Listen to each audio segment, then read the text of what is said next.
তাই নাকি? মহিলা তো সুদ খায় না।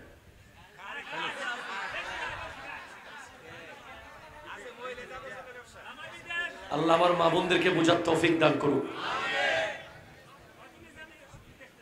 শোনেন, সুদ যারা খায় তারা চারটা ভয়ঙ্কর সমস্যায় পড়বে। কয়টা? এটা যদি বলেন কয়টা কয়টা? এক নম্বর, তারা মরার সময় তাদের রূহ কবজ হবে যেন লোহার প্যারাকের ভিতর থেকে, না বীজা তুলার ভিতর থেকে লোহার প্যারাক বের করা হচ্ছে। বীজা তুলা কি বলেন তো? বলেন কি তুলা? বীজা তুলা আছে না, তুলা যদি ভিজে যায়, একটা যদি লোহার কাটা তুলার ভিতর পড়ে যায়, ওই কাটা যত টানবেন তুলা তত লেগে থাকবে। ঠিক কিনা বলেন? সুদী যারা, প্রিয় সুদী যারা, কথা কয় না, ঠিক কিনা জোরে বলেন না? প্রিয় লাখে 10,000, লাখে 20,000, লাখে 30,000 যারা আছেন, কান খুলে শোনেন, আপনার জান কবজ হবে যেন লোহার প্লাস দিয়ে নখ টেনে ছিঁড়ে ফেলা হচ্ছে। আপনার রূহ কবজ হবে শরীরের প্রত্যেকটা চোখ দিয়ে, নাক দিয়ে, কান দিয়ে, এমন ভয়ঙ্কর ভাবে রূহ কবজ হবে যেই ভয়ঙ্কর মৃত্যু যন্ত্রণা আপনি চিন্তাও করতে পারবেন না। এক নম্বর ক্ষতি। দুই নম্বর ক্ষতি হলো সুদখোর মরে যাওয়ার পর তার কবরে কোনো আওলাদ কোনোদিন জিয়ারত করতে যাবে না। কারণ সুদের টাকা দিয়ে সে যে আওলাদ বড় করছে, সেই আওলাদ তার কবরের জিয়ারত তো দূরের কথা, তাকে কবরের পারে গিয়ে গিয়ে গালি দিবে। ঠিক কিনা কথা বলেন? সুদীর পোলা কোনোদিন বাপ মারে আদব করে নাই। সুদীর পোলারা 95% বাপরে মারে লাথি মেরে ঘর থেকে বের করে দিয়েছে। তিন নম্বর ক্ষতি, উনি নিজের মায়ের সাথে জেনা করার অপরাধে শাস্তি পাবে। চার নম্বর ক্ষতি, কিয়ামতের দিন সুদখোর থাকবে, মাথা থাকবে নিচের দিকে, পা থাকবে উপরের দিকে। আপনি হাসরের মাঠে আপনার চাচা, জেডা, খালু, মামা, পরিচিত যেই হোক, সুদখোর চিনে ফেলবেন কিভাবে জানেন?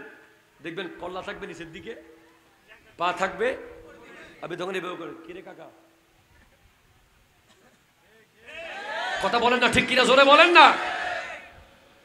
সর্বশেষ সুদখোর যখন পুলসিরাত পার হবে, প্রথমে সে পা দিবে, পা দুটুকরো হয়ে যাবে। হাতের উপর ভর করবে, হাত দুটুকরো হয়ে যাবে। এরপর পেটের উপর ভর করে সে পুলসিরাত পার হতে চাইবে, পেট দুটুকরো হয়ে সে জাহান্নামে পড়ে যাবে। সুদখোরের পেট কেমন হবে? যত টাকা সে সুদ খাইছে ততটা সাপ, ততটা বিচ্ছু তার পেটের মধ্যে থাকবে, এবং তার পেটটা বিশাল বড় একটা গ্লাসের বক্সের মতো থাকবে। দূর থেকে গ্লাস দিয়ে যেভাবে এখানে দেখা যাচ্ছে না, যাচ্ছে, সুদখোরের পেটের ভিতরে প্রত্যেকটা সুদের টাকা সাপ আর বিচ্ছু হিসেবে দেখা যাবে। নাউজুবিল্লাহ। তো এত কিছু কার জন্য? রিকশাওয়ালার কি জীবন যায় না? আল্লাহ, রিকশাওয়ালার জীবন যাচ্ছে কিনা? ঠেলা গাড়িওয়ালার জীবন যাচ্ছে, দিন মজুরের জীবন যাচ্ছে। তো এই সুদ মুদ খেয়ে, গু মুদ খেয়ে যেই ছেলে মেয়েকে বড় করছো, কিয়ামতের দিন তারা তোমাকে বলবে আমরা জানি না, উনি জানে। ঠিক কিনা জোরে বলেন? আজকেই তওবা করো। ইয়া আইয়ুহাল্লাযীনা আমানু, হে ঈমানদার, হে ঈমানদার, আল্লাহ বলছেন যে তুমি আজকেই সুদের টাকা মাফ করে দাও। ওয়াজারু মা বাকিয়া মিনার রিবা ইন কুনতুম মুমিনিন, যদি মুমিন থাকতে চাও সুদের টাকা আজকেই ফোন করে বলে দাও মাফ। ঠিক কিনা জোরে কথা বলেন? এরপরে বলেছেন যে মুসলমানের পূজায় যাওয়া, মারে মা শতান হারে হয়। এক লাইনে বুঝেন, ইয়ানাতুল কুফরে কুফরুন, কুফুরিকে সাহায্য করাও কুফুরি। কথা জোরে বলেন না, ঠিক কিনা জোরে বলেন। কুফুরিকে সাহায্য করাও কুফুরি। আমরা যারা সুন্নি জামাতের লোক, আমাদের ক্ষমতারও দরকার নাই, পূজায় যাওয়ারও দরকার নেই। তারা কোনোদিন আমাদের ঈদুল ফিতরে আসছে, ঈদুল আজহায় আসছে? তাদের ধর্ম তারা পালন করবে, আমাদের ধর্ম, তাদের উৎসব তাদের, আমাদের উৎসব আমাদের। তাদেরকে প্রোটেকশন দেওয়ার দায়িত্ব সরকারের, ঠিক কিনা কথা জোরে বলেন। এটা আমাদের নয়। এজন্য খবরদার, এই বিষয় থেকে মুসলমানের ছেলে দূরে থাকবে। সবচেয়ে মূল্যবান কথা হলো,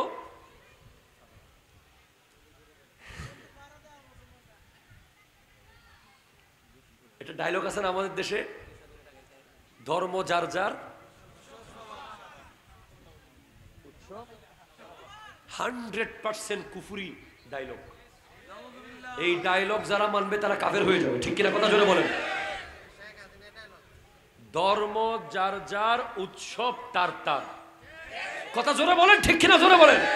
ধর্ম যার যার, উৎসব তার তার, বাস। ঈমান আকীদার ক্ষেত্রে কোনো কম্প্রোমাইজ নাই। মনে রাখবেন, 1 নম্বরে ঈমান, 2 নম্বরে দেশ, 3 নম্বরে দল। ঠিক কিনা জোরে বলেন না। 1 নম্বরে কি, 2 নম্বরে, 3 নম্বরে দল। দলকে ঈমানের উপরে প্রাধান্য দেওয়া যাবে না। ঈমান 1 নম্বরে থাকবে। শেষ, ওয়াজ শেষ, বস। আন্নদিউ ইন্নদিউ ওয়াজ না, বস। আরেকবার আসলে। আর কোনো প্রশ্ন আছে আপনাদের? আছে কারো কিছু জানার আছে?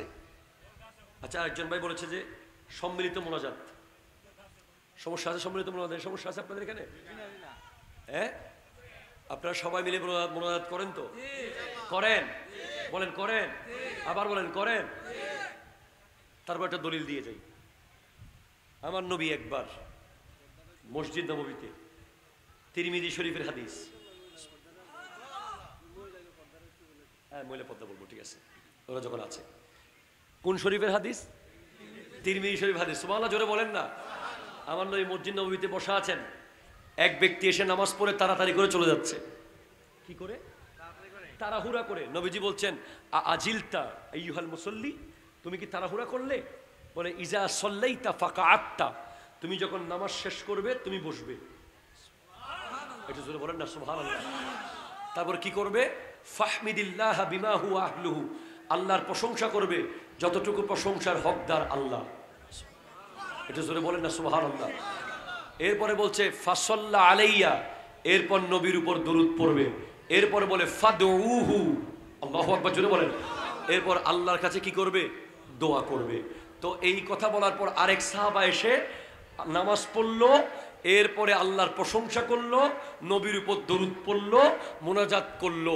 আমার নবী বলছেন যে আইয়ুহাল মুসাল্লি উদউ তুজাব, হে মুসাল্লি তুমি এখন দোয়া করো, আল্লাহ কবুল করবে। তাহলে ওই দোয়াতে উনি একা ছিলেন না সবাই মিলে করেছেন? এটা হাদিসে লেখা নাই। তো আমরা সেখান থেকে মাসালা নিয়েছি যে আমরা একসাথে দোয়া করব। কেন? দোয়ার নিয়ম, দোয়ার বিধান অনেক মানুষ জানে না, ঠিক না কথা জোরে বলেন। মুসল্লিরা কোন দোয়াটা কোথায় করবে, কোন দোয়াটা কবুল হবে, কোন দোয়াটা মূল্যবান, এটা না জানে না। সেজন্য ইমাম সাহেব যেভাবে নামাজের ইমামতি করে, উনি দোয়ারও ইমামতি করবে, ঠিক না জোরে কথা বলেন। আমার মা বোনদের পর্দা, পর্দা কত মূল্যবান আমি আপনাদেরকে এক লাইনে বললে বুঝে যাবেন। গাউসুল আজম আব্দুল কাদের জিলানী নাম শুনেছেন? শুনেছেন?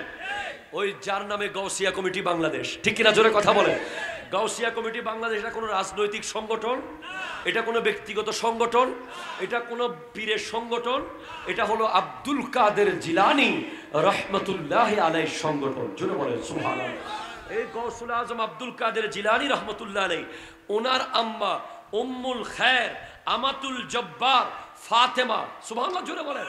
ওনার বাবা আবু সালে, মুসা জঙ্গি দোস্ত, উম্মুল খায়ের, আমাতুল জব্বার ফাতেমা যিনি, উনি এমন পর্দানসীন ছিলেন যে 12 বছর ধরে ওনার বাড়িতে কাজ করেছে গাউসে পাকের আব্বা, কিন্তু 12 বছরেও বুঝতে পারে নাই এই ঘরে একটা মেয়ে আছে।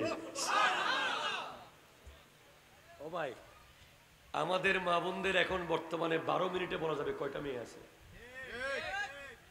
ঠিক কিনা জোরে বলেন। আপনি একটা এলাকায় 12 মিনিট হাঁটলে বুঝতে পারবেন যে এই এলাকায় কয়টা মেয়ে, কোন মেয়ে কত বড়, কার বিয়ে হবে কার হয় নাই। আর গাউসে পাকের আম্মা কি লেভেলের পর্দা করেছে, যেই পর্দার কারণে 12 বছরেও বুঝতে পারে নাই যে এই ঘরে একটা নারী আছে। আপনি চিন্তা করতে পারবেন, উনি কথা বলে নাই কোনোদিন, উনি কি বাইরে যায় নাই, মেলায় যায় নাই, বিয়ে বাড়িতে যায় নাই, দোকানে যায় নাই, বলেন না।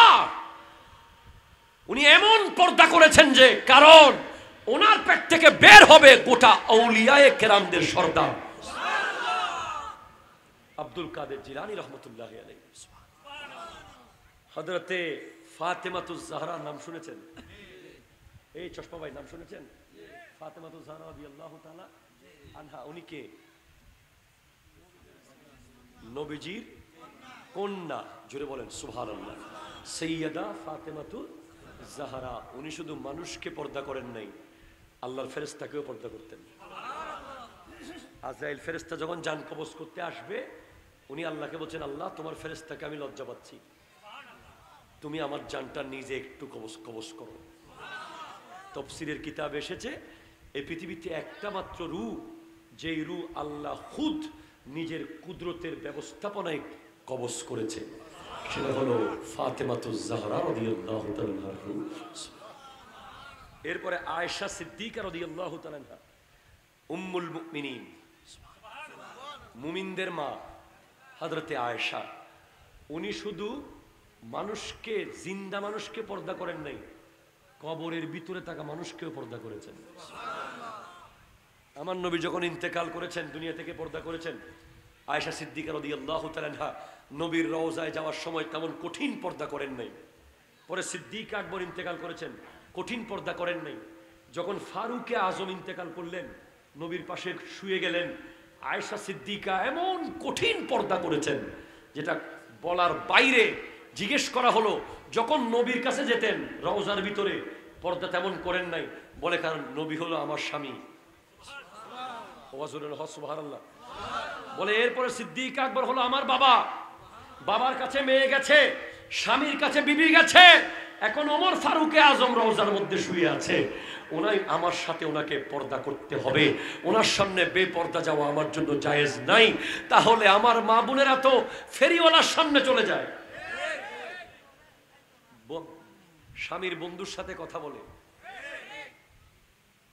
আরো বলে রং চা দিব না দুধ চা দিব, চাতে চিনি কম না বেশি।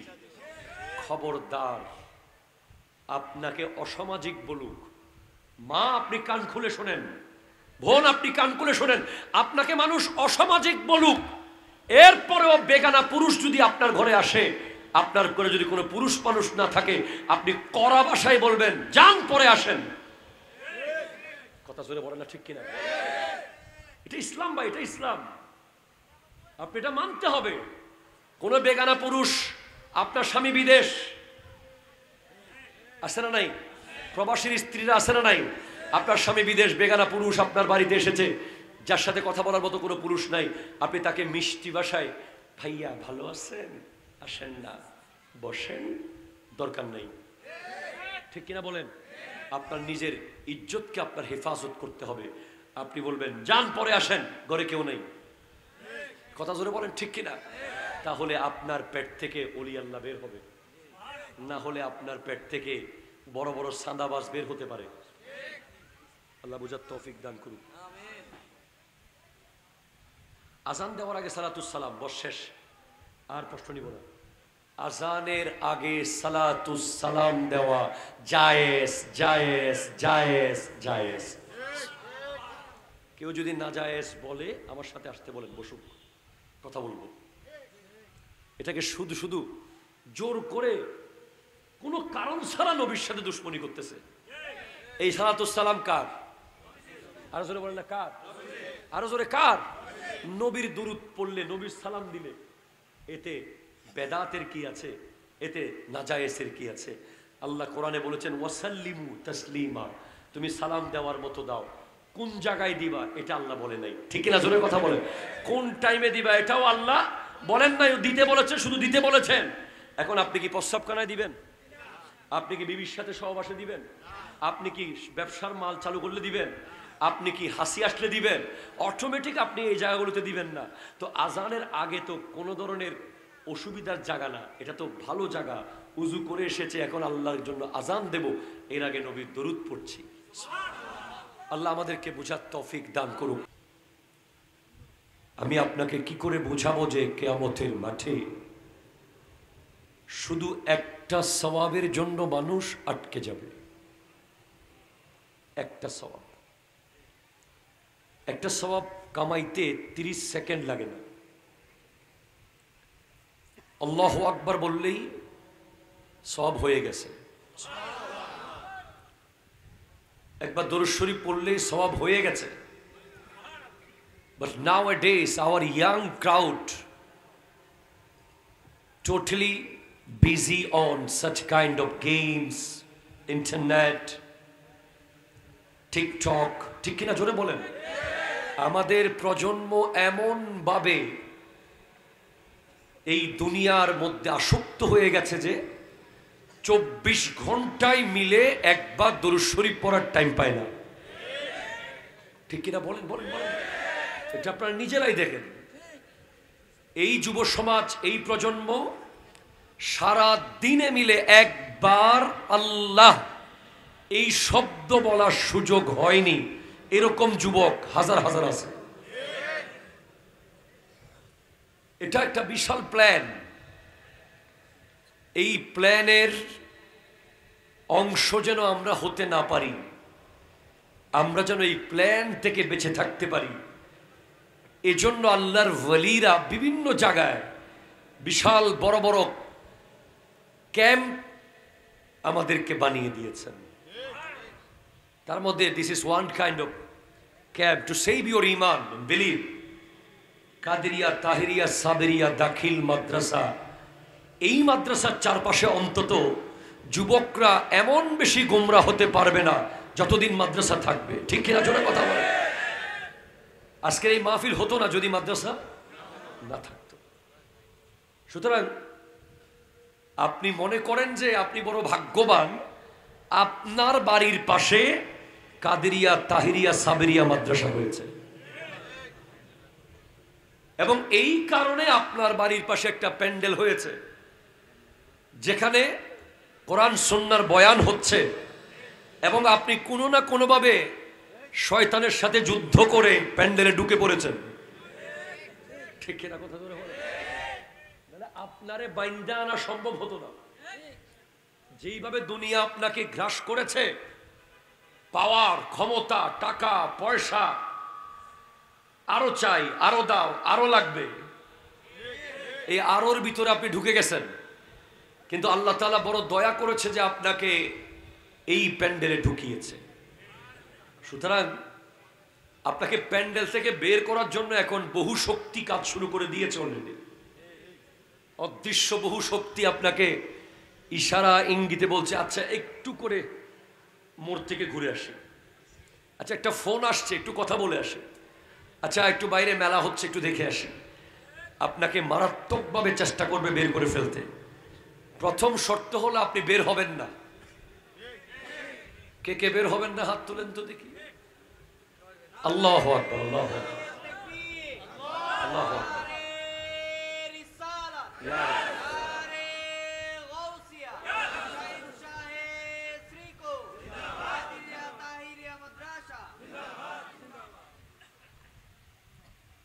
বের না হলে কি পাবেন?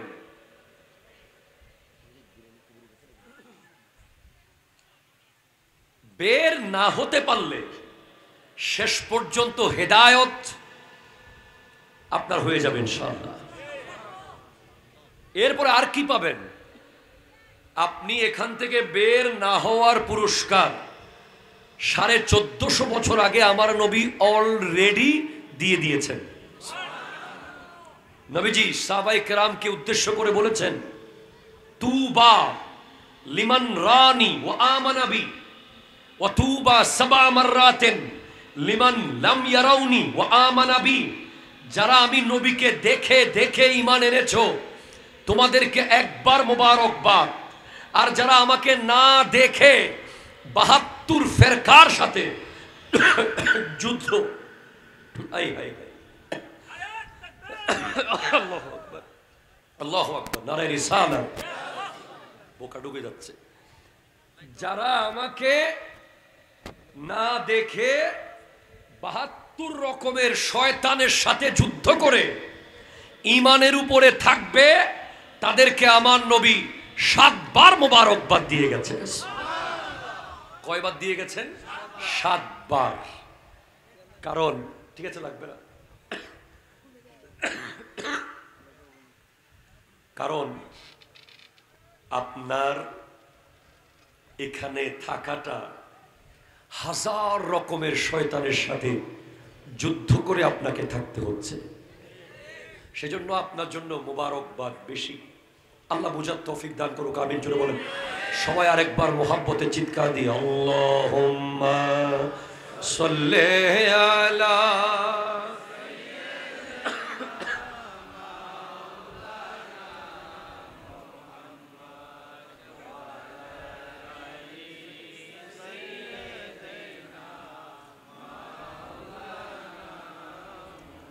সুবহানাল্লাহ ওয়ালহামদুলিল্লাহ লা ইলাহা ইল্লাল্লাহ লা ইলাহা ইলাহা ইল্লাল্লাহ। জোরে সুবহানাল্লাহ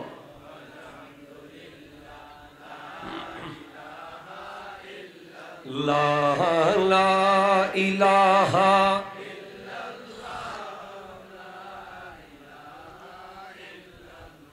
أعوذ بالله من الشيطان الرجيم.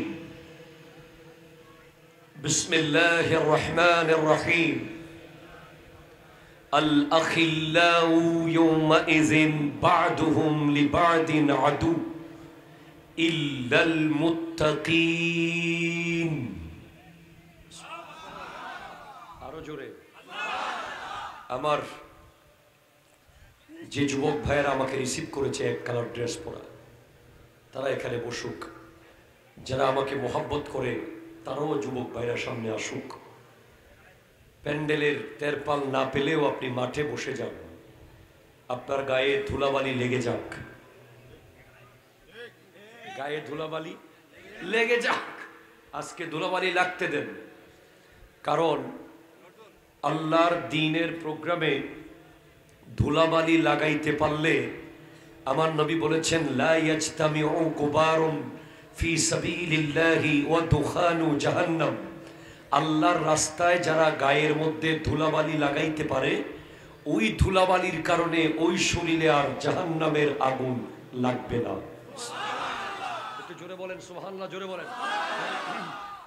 সেজন্য সবাই আরেকবার বলেন সুবহানাল্লাহ। ওয়াইদান ক্বালাল্লাহু তাআলা في مكان آخر يوم نحشر المتقين إلى الرحمن وفدا ونسوق المجرمين إلى جهنم وردا لا يملكون الشفاعة إلا من اتخذ عند الرحمن أحدا. হচ্ছে না ভাই, এটা কি আসলে হোম না? আমার তো মনে হচ্ছে আমি হোমনায় আসি নাই। হোমনার মানুষের যে ভয়েস, যে চিৎকার, যে আওয়াজ, আপনারা কি খুব বেশি ক্লান্ত হয়ে গেছেন? আপনারা কি আসলেই ক্লান্ত হয়ে গেছেন? দেখি আরেকবার চিৎকার দিয়ে বলেন মারহাবা। এই মাত্র হোমনা মনে হচ্ছে, এতক্ষণ কনফিউশন সৃষ্টি হচ্ছিল আসলে আমি কোথায়। ওয়াইদান ক্বালান নবী সাল্লাল্লাহু আলাইহি ওয়াসাল্লাম হায়াতি খায়রুল লাকুম تحدثون ونحدث لكم ومماتي خير لكم تعرض علي أعمالكم فما رأيت من خير حمدت الله لكم وما رأيت غير ذلك أستغفرت الله لكم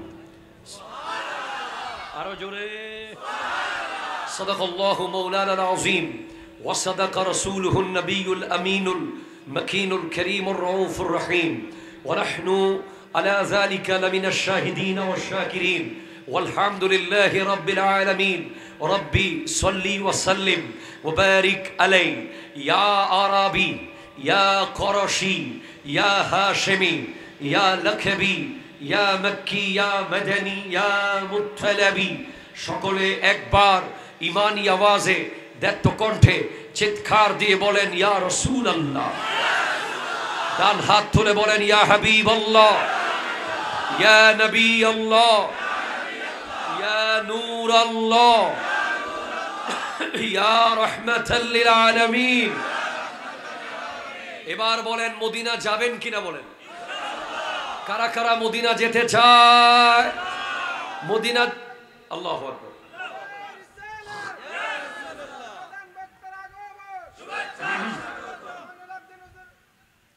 জিন্দাবাদ ঠিক আছে মদিনা শরীফ যাবেন কিনা আমি এখানে কেন জিজ্ঞেস করলাম কারণ এই ধরনের প্যান্ডেলে আল্লাহর কাছে চাইলে অনেক ফকিরও মদিনার টিকিট পেয়ে যায় একটু জোরে বলেন সুবহানাল্লাহ যারা মদিনাতুল মুনাওয়ারা যেতে চান তারা আমার সাথে সাথে পড়বেন আর যারা আজীবন এই হোমনায় থেকে যেতে চান তাদের পড়ার কোনো দরকার নাই সবাই মিলে মোহাব্বতে ডেকে লো রাসূলুল্লাহ রওজা পাকের কিনারে ডেকে লো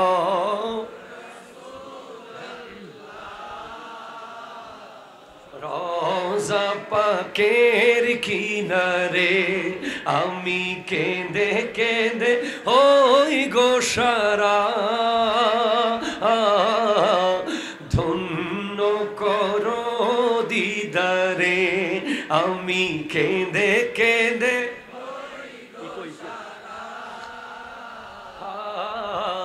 ধন্য করো দিদারে ডেকে লো রাসূল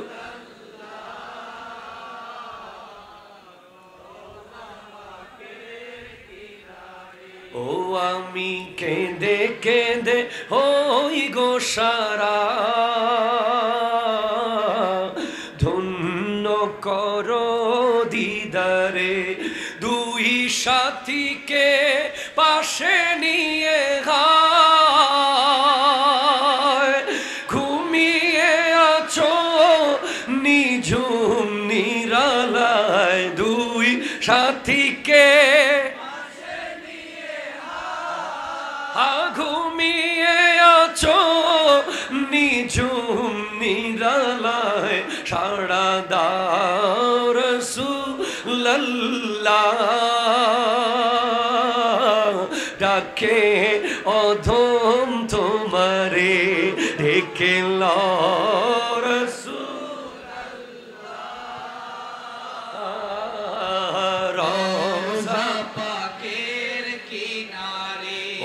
আমি কেঁদে কেঁদে ওই গোসারা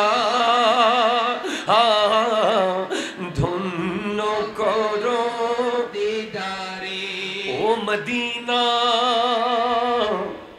वो मदीना जो कौनैन का ताज है जिसका दीदार मोमिन की मेराज है जिंदगी में खुदा हर मुसलमान को वो मदीना दिखा दे तो क्या बात है अजब रंग पर है बहारे मदीना के सब जन्नती है निसारे मदीना मदीना न देखा तो कुछ भी न देखा मेरे आका का रोजा है जन्नत का नक्शा नारे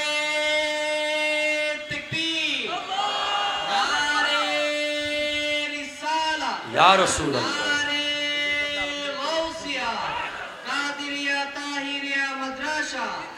আজো রোজায় শুয়ে থেকে হায় কাঁদেন তিনি উম্মতের মায়ায়। আজো রোজায় শুয়ে থেকে হায় কাঁদেন তিনি উম্মতের মায়ায়। মোদের অশ্রু ভেজা এ সালাম নবী পাঠিয়ে দিলাম শিয়রে রেখেল রাসূলুল্লাহ। রওজা পাকের চিৎকার দিয়ে বলেন সুবহানাল্লাহ। আজও রওজায় শুয়ে থেকে হায় কাঁদেন তিনি উম্মতের মায়ায়। এটা কোনো বানানো কথা না, এটা হাদিসের বাংলা অনুবাদ। আমার নবীজি ইরশাদ করেছেন হায়াতি খায়রুল লাকুম, আমার জাহিরি হায়াতে থাকা তোমাদের জন্য উত্তম। ওয়া মামাতি খায়রুল লাকুম, আমি দুনিয়া থেকে পর্দা করা এটাও তোমাদের জন্য উত্তম।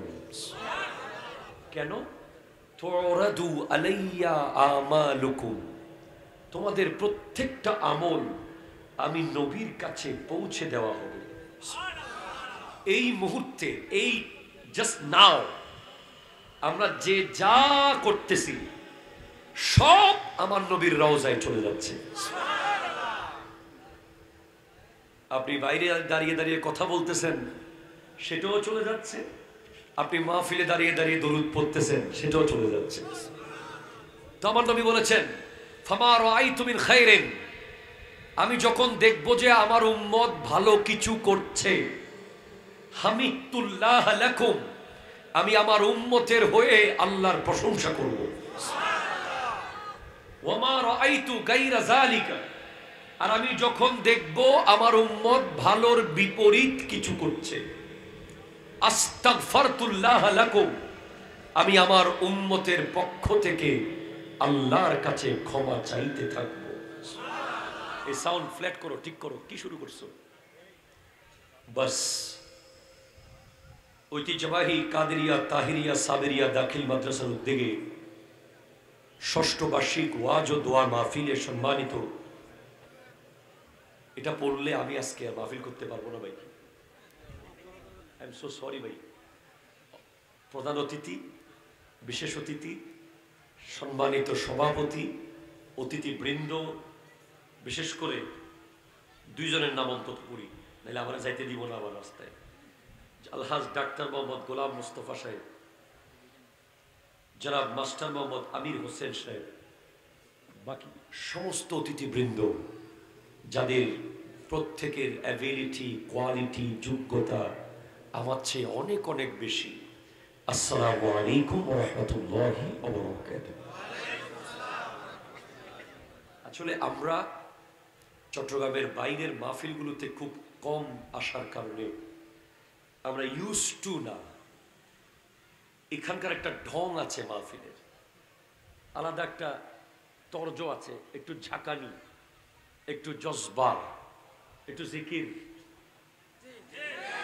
তো আমরা চিটাঙের বক্তারা এগুলো তেমন ইউজ টু না, সেজন্য আমি আপনাদেরকে প্রথমে একটু হাতে আমার কণ্ঠরে নিয়ে আসার জন্য চেষ্টা করেছি, নাতে রসুল পড়ে।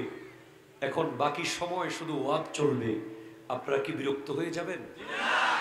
আল্লাহ তাআলা আমার প্রাণপ্রিয় মুর্শিদ করিম আওলাদ রসুল আল্লামা সৈয়দ মুহাম্মদ তাহের শাহ সাহেব কিবলা মুদ্দাজিল্লুহুল আলী দোয়ার নজরে এবং অত্র হোমনা কুমিল্লা অঞ্চলে যত হক্কানি রব্বানি ওলি আল্লাহ আপন আপন দরগার মধ্যে শুয়ে আছেন, প্রত্যেকের দোয়ায় আল্লাহ আমাকে কালিমাতুল হক বলার তৌফিক দান করুন। একটু জোরে বলেন না আমিন। আমিন। কোরআন বলছে আল আখিল্লাউ ইয়াউমা ইযিন সমস্ত বন্ধুরা সেদিন বাদুহুম লিবাদিন আদু, একে অপরের শত্রু হয়ে যাবে। আল্লাহু আকবার বলেন। সমস্ত বন্ধুরা, সকল বন্ধুরা কিয়ামতের দিন একে অপরের শত্রু হয়ে যাবে। ঠিক কিনা জোরে বলেন। এটা আমার কথা না, কোরআনের কথা।